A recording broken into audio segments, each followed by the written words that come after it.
আমরা যদি সত্য কথা বলি, আল্লাহ তাআলা আমাদের আমলগুলোকে সলিহ করে দিবেন। আর যদি মিথ্যা কথা বলি, আল্লাহ রাসূল সাল্লাল্লাহু আলাইহি ওয়াসাল্লাম বলেন, সত্য মানুষকে সর্বদাই নাজাতের দিকে নিয়ে যায়, আর মিথ্যা মানুষকে সর্বদাই ধ্বংসের দিকে নিয়ে যায়।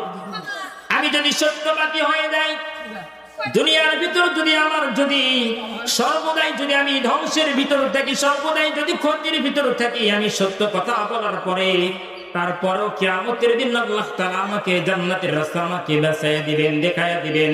আর যদি দুনিয়াতে আমি একটা মিথ্যা কথা বলি, একটা মিথ্যা কথা বলার পর এই মিথ্যা কথা ঢাকার জন্য আমাকে পরবর্তীতে আরেকটা মিথ্যা কথা বলতে হয়, সেই মিথ্যা কথা ঢাকার জন্য পরবর্তীতে আমাকে মিথ্যা কথা বলতে হয়। এই মিথ্যা কথা যদি আমি ছাড়তে পারি, তাহলে দুনিয়ার সমস্ত গুনাহকে আমি ছাড়তে পারবো, নিজের জীবনকে আমি পবিত্র করে নিয়ে আমি জান্নাতের রাস্তাকে আমি চয়েস করতে পারবো।